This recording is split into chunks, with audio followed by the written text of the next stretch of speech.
ফিকহের বিধান হচ্ছে ফাকুল আসির ওয়াজিবুন শারআন। এখানে আপনাদের প্রশ্ন ভুল আছে। আপনারা খালি জিজ্ঞেস করেন জসিমুদ্দুর রহমান, জসিমুদ্দুর রহমান, জসিমুদ্দুর রহমান। হ্যাঁ, ওই লোকটার আমি সবচেয়ে বেশি মহব্বত করি।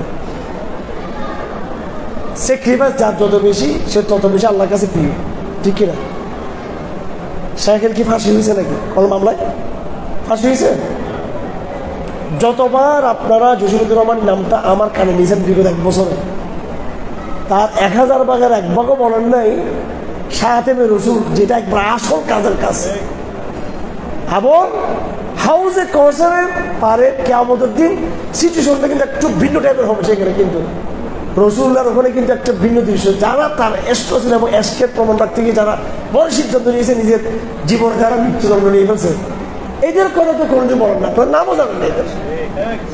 এদের বাপদেরকে চিনেন, বোনদেরকে, এদের বাচ্চা গতকালকে এই যে হোক আরফাতের পরে আমি তো অবাক হয়ে গেলাম, এর নামও বাবা কক্সবাজারে দাঁড়িয়ে যদি তাদের সব বাবারা যদি আপনার আফসোস, তারা যদি রাস্তায় দাঁড়িয়ে এই যে মানুষের ওজন মাপা করে যদি তারা টাকা কি করতে পারে, এটা লজ্জা আমাদের সবার, আপনাদের জন্য।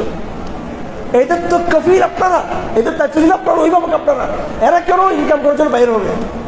এবং তাদের এই 5 বছরের 10 বছরের 6 বছরের শিশুগুলোকে এদের মামা কারা? আপনার মামা না এদের? আপনাদের চাচা না আপনারা?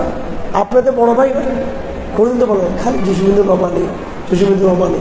আমি যখন কারাগারে গেছিলাম হারুন রেজাক, আমি তো 2 বছর ছিলাম কারাগারে। এর সব মিলিয়ে কোনো মতো 5 বছর ইবনে তাইমিয়ার কাছাই আছে, ঠিক আছে?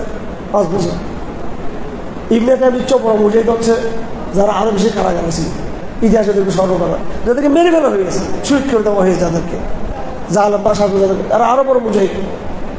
এই যে জন্য এই ফ্যান্টাসিগুলো বাদ দিতে হবে। প্রত্যেকটা মুজাহিদকে কারাগার থেকে মুক্ত করার জন্য আমাদের দায়িত্ব আদায় করতে হবে। এবং যে যত বড় সেলিব্রিটি না, যে যত বড় শেখ সেটা না, যে যত বড় আল্লাহর রসুলের জন্য যেতে হলো এসকের প্রমাণ রাখছে, ধরো পুরো বাঙালিরা তো কট হয়ে যাবে, কট হৌজা বাজার পারেনি।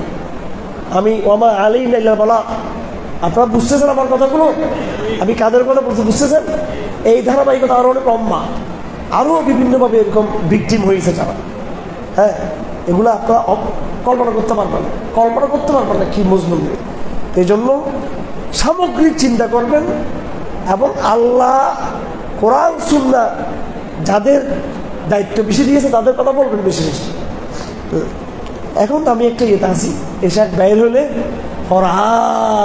বলছেন আলহামদুলিল্লাহ, আর কোনো মুসলিম দরকার নেই, কিন্তু ঠিক এই রিয়েল মুসলিমরা কিন্তু রয়ে গেছে কিন্তু। এবং আমি অবাক আপনাদেরকে কারগুজারি বলি, আলহামদুলিল্লাহ আমাদের অনেক মুসলিমরা অসহায় ইনোসেন্ট বের হয়েছে, চট্টগ্রামে বিশেষ করে। ঢাকাতে গিয়ে দেখি যে আমি কোনো মায়া কান্না নেই, এদের জন্য কোনো মায়া কান্না আমি দেখিনি, আমি কারোর মধ্যে কোনো হাই উদাস নেই কারোর ভিতরে। এই একটা সময় ওই সোশ্যাল অ্যাক্টিভিস্টগিরি করতেছে, এখনো লিখতেছে, নাম নিলে এখন খারাপ লাগবে আপনাদের, এইগুলোর নাম নিলে লেখক। আর আমাদের হেফাজতের যারা হুজুর যারা আছে, কি রে ভাই তোমার দরদ কই?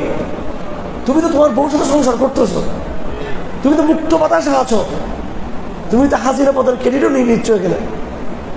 এই সময়টাকে কাজে লাগাইয়ে তোমার মজলুমদেরকে, কিন্তু আমি সেই মায়া কান্নার দরদ, মনের যে ব্যথা আগুন, সেটা আমি আফসোস আমার বলতে বাধ্য হচ্ছে, সেটা আমি দেখতেছি ইসলামপন্থীদের মধ্যে। এই ইসলামপন্থীদের জন্য আসলে বাধা। সবাই যদি আমরা জেগে উঠি মুসলিমদের পক্ষে, যেই বৈষম্যের বিরুদ্ধে এত বড় আন্দোলন, সেই কারা নির্যাতনের ক্ষেত্রে কেন বৈষম্য করা হচ্ছে? হ্যাঁ, মারার মামলার আসামি যদি বিএনপির হওয়ার কারণে বের হতে পারে, হ্যাঁ, বিস্ফোরক মামলার আসামি যদি সেই শিবির হওয়ার কারণে বের হতে পারে, জসিমুদ্দুর রহমান এই সন্তানত্ব মানে ঠুনকো মামলায়, ভুয়ো মামলাতে বের হবে না, কেন বের হবে না উনি? এই দায়ভার সকল ইসলামী দলকে নিতে হবে, সকল ওলামায়ে কেরামকে নিতে হবে, এবং দাওয়াত ইভেন্টে যেসব ভাইরা আছেন আপনাদেরকে নিতে হবে। এই জন্য শান্তিপূর্ণভাবে আওয়াজকে বুলন্দ করতে হবে আমাদেরকে, ঠিক আছে? দেখেন এই আন্দোলনের সময় আমি মেহরাবের কথা বলিনি? আমি কি জ্বালা পড়া করছি নাকি? আমি মেট্রো রেল জ্বালাইছিলাম না আমি, কিন্তু আমি তো মসজিদে মিম্বর দাঁড়িয়ে আমি কি করছি? হক কথা বলছি। এই জুমার আগের জুমার আগের জুমার আগের জুমায় যখন হাসিনের কল্পনা করে দেখি সে ক্ষমতা ছেড়ে দিবে, তখন আমরা হক কথা বলছি। এখন আপনার হক কথা বলতে হবে, বর্তমান সময়ে যারা জুলুম করতেছে, যারা জুলুম হচ্ছে, এটা নিয়ে কথা বলতে হবে, ঠিক আছে? তাহলে কিন্তু মজলুমরা বের হতে পারবে না, মজলুমের বের হতে পারবে না। মজলুম বের হবে যদি আপনি কি হন, সচেতন হন তখন। ঠিক আছে ভাই, আমি অসুস্থ, আজকে আপনি কিছু কথা এসে গেছে, এগুলো জরুরি, যদি হয়তো ডাইরেক্টলি সরিয়ে গেছিল। আর আপনি আপনার গ্রুপে খানা খাই নেন, আপনাদের বড় পর্যন্ত আপনার সবাই বসুন, সবাই আপনারা বসুন, শুধু টাঙ্গাইল থেকে যারা আসছেন আপনারা চলে যান।